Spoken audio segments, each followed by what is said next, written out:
Whoa, what's going on, people?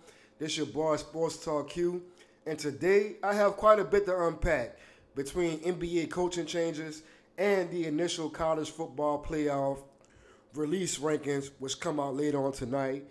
Which I'm going to give y'all my personal top four of who I feel should be in the initial, top four teams. So let's get straight into it. The Brooklyn Nets decided that today they wanted to go in a new direction with their coaching staff when they decided to fire head coach Steve Nash, who is only 7 games into his third season as the Nets head coach. So yes, you heard that right. The Brooklyn Nets decided that they only needed to see 7 games into this season to decide that, hey, you know what? Steve Nash isn't the guy for us. For those of y'all who remember, this past offseason, superstar small forward Kevin Durant requested a trade from the Nets, and part of the reason he wanted to leave was because he felt like it was either him or Steve Nash, and he felt like Nash just wasn't a good fit for, their scheme and their personnel. So, in the offseason, whatever transpired, and they kind of made amends for the time being, but pretty much everybody in their mama knew that this wasn't going to last too much longer. Now, I'm a bit surprised that, they decided to change course and keep both these guys, but as I alluded to, before last night's win, they started the season 1-5, and like I said earlier, I feel like the Nets have just seen enough. So, just in typical New York City fashion, the Nets just couldn't say, you know what, we're just going to fire Steve Nash and we're going to roll with Jacques Vaughn for the rest of the season. Roughly an hour after this news came out, Adrian Wojnarowski, he reported that currently suspended Celtics head coach Ime Udoka, he's being presumed favorite to assume the Brooklyn Nets head coaching job. So that also came as a bit of a shock. Of course, Ime Udoka, he's been in a lot of turmoil as of late, with everything that's going on with the Boston Celtics.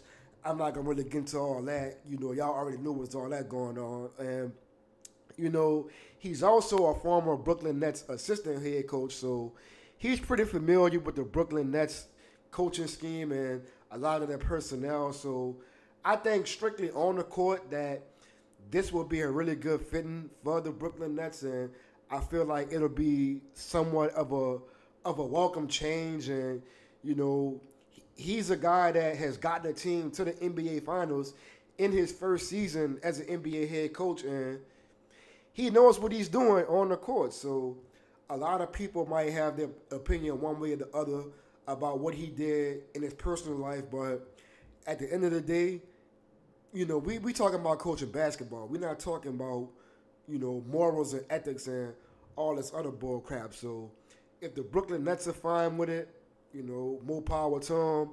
And, granted that they make this hire, I hope it works out for them. So we'll see how that plays out. Stay tuned for the latest developments. So moving on a little bit, I want to switch from professional basketball to college football. So today is the day that the initial college football playoff rankings are released. So a lot of people are speculating, and a lot of people are going to have their opinions one way or the other about who should be in the first 4 spots. So I'm going to let y'all know who I feel like should be in the first 4 spots in the initial weeks. So let's get into it.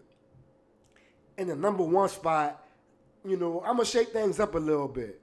I know Georgia is the defending national champions, but I feel like the University of Tennessee, so far this season, they've had the most impressive resume. So I feel like they should be the number 1 seed in the initial rankings. They've looked really impressive. They've pretty much steamrolled everybody they've been across from the field from thus far this season, whether it be Alabama, whether it be them going on a road to LSU in Death Valley and beating them convincingly, whether them beating another top 25 ranked team in University of Kentucky this past weekend. They pretty much passed every eyeball test they've been given this season. So for that reason, I feel like they should be the number one team in the initial ranking. The number two team I feel should be is the Ohio State University. Again, these guys are undefeated. They've looked really impressive. They pretty much pulled away from every team they played against this season. And, they pretty much looked the part, every game this year. They've done what they're supposed to done. You can make an argument that they haven't really been challenged as of yet. That the toughest game thus far has been against Penn State, which that was kind of a dogfight back and forth. But again, like I said, they pulled away late. So, for that reason, I feel like they're the number two team. Coming in at number three, a lot of people may feel like, this is somewhat disrespectful because they are the defending national champions. But at number three, I have the University of Georgia. So, they've looked really dominant, and they are, the defending champions. But as I alluded to, they really haven't played anybody, worthwhile or worth mentioning thus yet this point in the season. So, again, like I said with Ohio State, they've done what they're supposed to done. But I will say the main reason I put Georgia under Ohio State is because, Ohio State, they more or less are kind of up to the challenge. Like, even though they know they're not playing anybody that's really worth them playing, they still go out and they blow them out, and they look impressive. They look engaged, Whereas with the University of Georgia, they're more or less, you can more so tell that they're just going through the motions, and they just kind of like, whatever. We're just going to go out here and win this game. And that's kind of the attitude.